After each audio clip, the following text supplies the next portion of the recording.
Hello everyone, welcome to tech. आज की video में हम आपको एआईएस और टीआईएस के बारे में बताने वाले हैं। एआईएस और टीआईएस होता क्या है, आप इसको किस तरीके से डाउनलोड कर सकते हैं और डाउनलोड करने के बाद अपनी इनकम टैक्स का रिटर्न फाइल करते समय आपको एआईएस और टीआईएस को किस तरीके से यूज़ करना है सो दैट आपके नोटिस के चांसेस कम से कम हो। सो आइए वीडियो को स्टार्ट करते हैं। एआईएस और टीआईएस को डाउनलोड करने के लिए सबसे पहले आपको अपना इनकम टैक्स का लॉगिन करना है।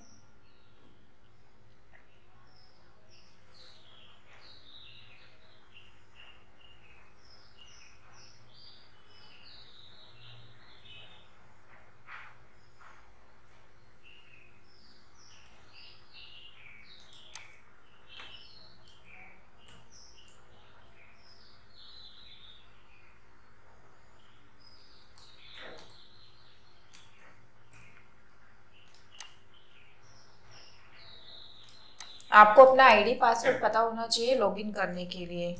लॉगिन कैसे करते हैं और आईडी पासवर्ड अगर आपको नहीं पता है या फिर रजिस्ट्रेशन कैसे करना है, अगर आप फ्रेश यूज़र हो तो इन सब के ऊपर मैं ऑलरेडी वीडियो बना चुकी हूँ। आप मेरे चैनल को सब्सक्राइब करके वहाँ से वीडियो को एक्सेस कर सकते हैं।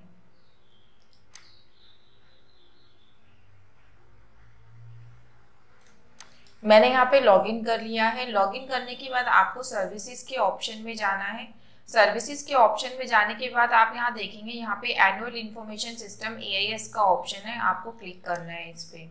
यहाँ पे क्लिक करने के बाद अब ये आपसे पूछ रहा है कि एआईएस के लिए आपको जो है एआईएस के होम पेज पे जो है रीडायरेक्ट किया जाएगा। सो हम इसको प्रोसीड कर देते हैं।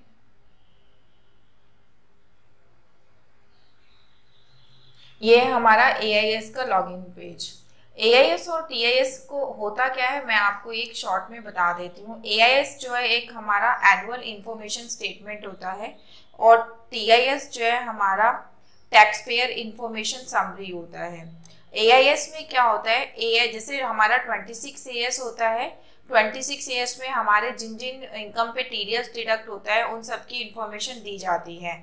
एआईएस जो है उससे थोड़ा वास्ट स्टेटमेंट है, उसमें आपका जिसपे भी आपका टीडीएस डिडक्ट हुआ है वो सारी इनकम प्लस अगर आपकी कोई एसएफटी में इनकम रिपोर्ट हुई है या कोई भी ट्रांजैक्शन एसएफटी के अंदर आपकी रिपोर्ट हुई है तो वो सारी ट्रांजैक्शंस भी जो है एआईएस में जो है दी जाती है। AIS is comprehensive view of information for a taxpayer display in Form 26AS. Taxpayer can provide feedback on information displayed in AIS. AIS में जो है एक ये बेनिफिट दिया जाता है कि उसमें जो भी इंफॉर्मेशन आपकी इनकम से रिलेटेड दी गई है, अगर आप उस किसी पर्टिकुलर इनकम को लेके श्योर नहीं हो या आप ये कहते हो कि आपसे रिलेटेड नहीं है तो आप उसी टाइम वहां पर जो है ऑप्शन दिया जाता है उस इनकम के रिगार्डिंग कंप्लेंट लॉन्च कर सकते हो या उस इनकम को डाल सकते हो कि ये इनकम आपसे रिलेटेड नहीं है, आप डिसएग्री है इससे, या फिर आपसे रिलेटेड तो है बट जो अमाउंट उन्होंने वहां पे मेंशन किया दैट वाज नॉट ट्रू, तो आप उस अमाउंट को चेंज कर सकते हो। सेकेंडली टीआईएस में क्या होता है, टीआईएस जो है एक समरी रिपोर्ट होती है एआईएस की। एआईएस में तो आपकी सारी इनकम या फिर एसएफटी की जो भी इंफॉर्मेशन आपसे रिलेटेड होती है वो सारी मेंशन हो जाती है। टीआईएस में उस इंफॉर्मेशन को कैटेगरी वाइज दिया जाता है। लाइक अगर आपका सेविंग का इंटरेस्ट है तो मल्टीपल बैंक जिनसे भी सेविंग का इंटरेस्ट है उसका टोटल अमाउंट दे दिया जाता है, उसके नीचे उसकी समरी दी जाती है कि ये किस किस बैंक से है। अगर आपका जो है सैलरी है मल्टीपल जगह से तो सैलरी का टोटल दिया जाएगा, उसके नीचे एम्प्लॉयर वाइज डिटेल होगी। तो आपकी जो है कैटेगरी एग्रीगेटेड इंफॉर्मेशन जो है टैक्स पे टीआईएस में जो है मेंशन की जाती है। और टीआईएस जो है आपकी रियल टाइम समरी होती है। जस्ट लाइक एआईएस में जैसे ही आप अपनी कंप्लेंट लॉन्च करोगे या डाटा को चेंज करोगे सेम टाइम पे वो इफेक्ट होके टीआईएस में शो होने लगती है। होपफुली एआईएस और टीआईएस क्या है वो आपको समझ में आ गया होगा। ये स्टेटमेंट्स जो है पहले नहीं दी जाती थी इनकम टैक्स की वेबसाइट पर। पहले हम सिर्फ 26 एएस को देखकर ही अपना रिटर्न फाइल करते थे, लेकिन अब 2 साल से एआईएस और टीआईएस का इंफॉर्मेशन भी हमें मिलने लगा है। इससे क्या है, हम अपनी मैक्सिमम इंफॉर्मेशन इनकम टैक्स की रिटर्न फाइलिंग में जो है मेंशन कर सकते हैं। ये फॉर्म्स हमारी हेल्प करते हैं कि अगर हमारी कोई इनकम रह जाती है डालना इनकम टैक्स के रिटर्न में, तो हमें यहाँ से पता लग जाता है कि हाँ हमारी ये वाली इनकम भी है जो हम छोड़ रहे थे इससे पहले अपनी रिटर्न में शो करना। तो इसको आप कैसे देख सकते हैं, इंस्ट्रक्शन के बाद यहाँ पे AIS का ऑप्शन है, AIS पे आप क्लिक करेंगे। यहाँ पे आप देखिए दो ऑप्शन है, TIS एंड AIS। अगर आप इनको डाउनलोड करना चाहते हो तो ये डाउनलोडिंग का ऑप्शन है, और अगर आप इसको वैसे ही एक बार समरी वाइज देखना चाहते हो तो यहाँ से आप AIS देख सकते हैं। अब जैसे देखिए पार्ट ए में तो पर्सनल इंफॉर्मेशन दी जाती है, जो भी आपका नाम, ईमेल आईडी वगैरह वगैरह है, और पार्ट बी में जो है डिटेल में सबसे पहले इसको जो है ये 5 पार्ट्स में डिवाइड किया गया है AIS को। TDS TCS information, SFT information, payment of tax, demand, other information. TDS TCS information में ये सारी इंफॉर्मेशन वो वाली होती है जो आपके 26 AS में भी आ रही है, जिस पे आपका TDS कट रहा है, जो आपके 26 AS में इंफॉर्मेशन आ रही है वो सारी इस वाले ब्लॉक में दी जाती है। SFT इंफॉर्मेशन में जो आपकी स्पेसिफाइड फाइनेंशियल ट्रांजेक्शंस हैं वो सब मेंशन की जाती हैं। ये इसमें जो है डुप्लीकेसी भी हो सकती है कि आपके 26 AS में भी आ रही हो कोई एंट्री और यहाँ पर भी आ रही हो, तो ऐसा हो सकता है। आपको देखना पड़ेगा कि वो ये SFT में है और ये TDS से रिलेटेड है। इसका मतलब ये नहीं कि आप अपना इनकम टैक्स का रिटर्न फाइल करो तो उस इंफॉर्मेशन को जो है 2 टाइम्स आप टैक्स लगा दो। अगर आपकी इंफॉर्मेशन कोई सिमिलर है दोनों में तो आप उसको एक ही बार कंसीडर करोगे अपने इनकम टैक्स की रिटर्न में। जैसे देखो सेविंग बैंक का इंटरेस्ट यहाँ पे दिया गया है, कैनरा बैंक से, पंजाब नेशनल बैंक से, पोस्ट ऑफिस से, ये सारी इंफॉर्मेशन हमारे SFT में आ रही होगी, तो इसलिए AIS में भी उसको फैच किया गया है। देन पेमेंट ऑफ टैक्सेस, अगर आपने कोई टैक्स की पेमेंट करवाई है इनकम टैक्स की तो वो सारी इंफॉर्मेशन जो है यहाँ दी जाती है। डिमांड एंड रिफंड, अगर आपका कोई रिफंड आया है या फिर गवर्नमेंट ने आपकी डिमांड रेज करी है तो वो इन्फॉर्मेशन आप यहाँ से देख सकते हो। डिमांड देखनी है तो आप डिमांड पे क्लिक करिए, रिफंड अगर आपका कोई आया है तो आप यहाँ से इन्फॉर्मेशन देख सकते हैं। अदर इन्फॉर्मेशन, अगर कोई अभी भी ऐसी इन्फॉर्मेशन है जो इन सब में आनी रह गई है, मतलब कैटेगरी इनकी नहीं थी लेकिन फिर भी आपके सामने से आ रही है, तो वो इन्फॉर्मेशन हमारी जो है यहाँ शो होती है। तो ये है आपका ब्रीफ AIS का। अगर आपको इसको डाउनलोड करना चाहते हैं तो यहाँ से आप इसको डाउनलोड कर सकते हैं, ठीक है। डाउनलोड करने के बाद भी इसका जो है पासवर्ड होता है, आप इसको ऐसे ही नहीं खोल पाओगे। AIS और TIS दोनों को जो है ओपन करने का पासवर्ड होता है। जो इसका पासवर्ड होता है वो होता है आपका PAN number and date of birth. ये आपको जो है रनिंग में डालना होता है आपका PAN number and date of birth.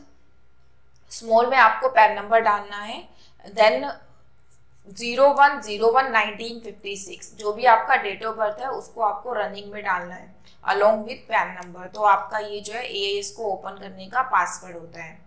अब हम देखते हैं TIS।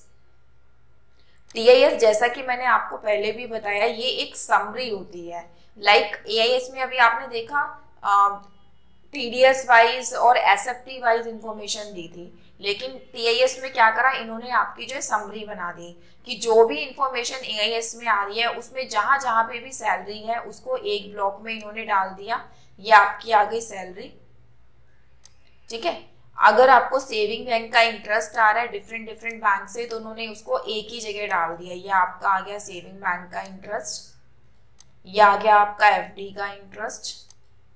देन अगर आपने कुछ परचेजिंग की है तो उसका। तो इन शॉर्ट आपका जो AIS का समरी रिपोर्ट होता है वो TIS में मेंशन होता है कैटेगरी वाइज।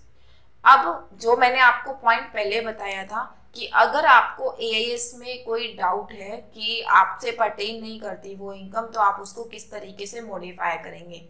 लेट्स सपोज आपको ये इंटरेस्ट फ्रॉम डिपॉजिट आ रहा है, ठीक है। जैसे इस पर्सन को इंटरेस्ट फ्रॉम डिपॉजिट ये 11,667 का आ रहा है। लेट्स सपोज आपको इस वाली ट्रांजेक्शन में डाउट है कि ये आपसे जो है पर्टेन नहीं करती है, तो आप इसको जो है चेंज कर सकते हैं या यहाँ पे रिप्लाई डाल सकते हैं। आपको उसके लिए यहाँ पे क्लिक करना है। अभी आपसे फीडबैक मांग रहे हैं कि इस पर्टिकुलर ट्रांजेक्शन से रिलेटेड आप क्या कहना चाहते हैं? Information is correct, income is not taxable, information is not fully correct, information related to other PAN and year, information is duplicate, information is deny. तो आपके ऊपर जो भी यहाँ से रीजन सूट करता है आप उसके अकॉर्डिंग वो रीजन सिलेक्ट करके अपना यहाँ पे फीडबैक डाल सकते हैं। उस फीडबैक के अकॉर्डिंग जो AIS और TAS में रिस्पेक्टिव चेंजेस होने हैं वो आपके ऑटो चेंजेस होके आते हैं। ये पॉइंट आपका क्यों इम्पोर्टेंट है? क्योंकि देखिए अगर आपको आप अब लेट्स सपोज अपना इनकम टैक्स का रिटर्न आप फाइल कर रहे हैं, तो इनकम टैक्स का रिटर्न फाइल करने के लिए पहले हम अपना 26 ईयर्स देखेंगे कि उसमें क्या क्या इनकम हमारी रिपोर्ट हो रही है। फिर हम अपना AIS और TAS हम अपना चेक करते हैं। AIS और TAS में जो भी आपकी इनकम आ रही है वो सारी इनकम आपको जो है अपनी रिटर्न में कंसीडर करके चलनी है। अगर आपकी कोई रिपोर्ट नहीं होती वहाँ पर तो आपको जो है नोटिस आ सकता है कि आपने ये पर्टिकुलर इनकम आपकी थी लेकिन आपने रिपोर्ट नहीं करी।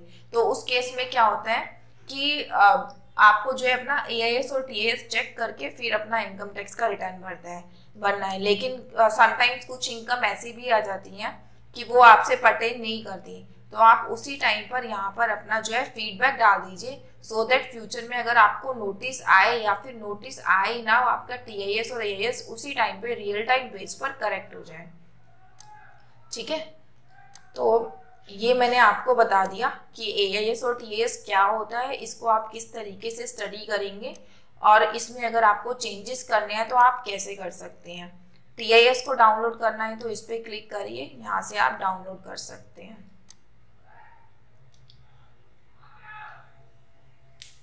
ओपन करके भी मैं बता देती हूँ कि PDF में इसका क्या लुक होता है। इसमें आपको अपना पासवर्ड डालना है, पासवर्ड मैंने आपको बताया। रनिंग में आपको अपना स्मॉल में पैन नंबर डालना है पहले,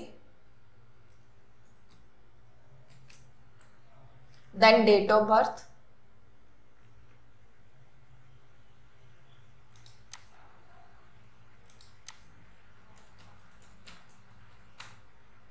ये आपका खुल गया TIS। ये आप TIS को देखिए, अब यहाँ पे इन्होंने समरी दिखा दी, देन इसकी डिटेल्ड रिपोर्ट इसके नीचे मेंशन की गई है। ठीक है, अब इसी तरीके से AIS में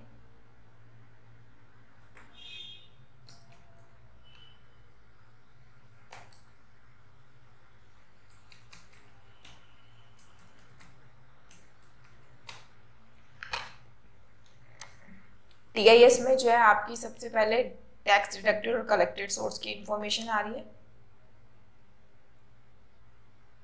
देन SFT की इंफॉर्मेशन आ रही है, फिर अगर आपने कोई पेमेंट ऑफ टैक्स किया है तो उसकी इंफॉर्मेशन, डिमांड एंड रिफंड की इंफॉर्मेशन, एनी अदर इंफॉर्मेशन। तो ये हो गया आपका TIS। होपफुली सबको समझ में आ गया होगा AIS और TIS किस तरीके से डाउनलोड करना है और उसको कैसे स्टडी करना है, और अगर आपको कोई फीडबैक डालना है तो आप कैसे कर सकते हैं। आप अपना इनकम टैक्स का रिटर्न जब भी फाइल करेंगे अपना AIS और TAS साथ में लेके बैठिएगा, उसके बिना आप अपना इनकम टैक्स का रिटर्न प्रोसीड मत करिएगा, क्योंकि नोटिस बहुत आ रहे हैं जो लोग AIS और TAS को स्टडी करे बिना अपना टैक्स रिटर्न प्रोसीड कर रहे हैं। थैंक यू सो मच मेरी पूरी वीडियो में बने रहने के लिए। आशा करती हूँ आपको वीडियो समझ में आया होगा और जो मैं मैसेज कन्वे करना चाहती थी वो आपको मैसेज मिल गया होगा। Thanks a lot.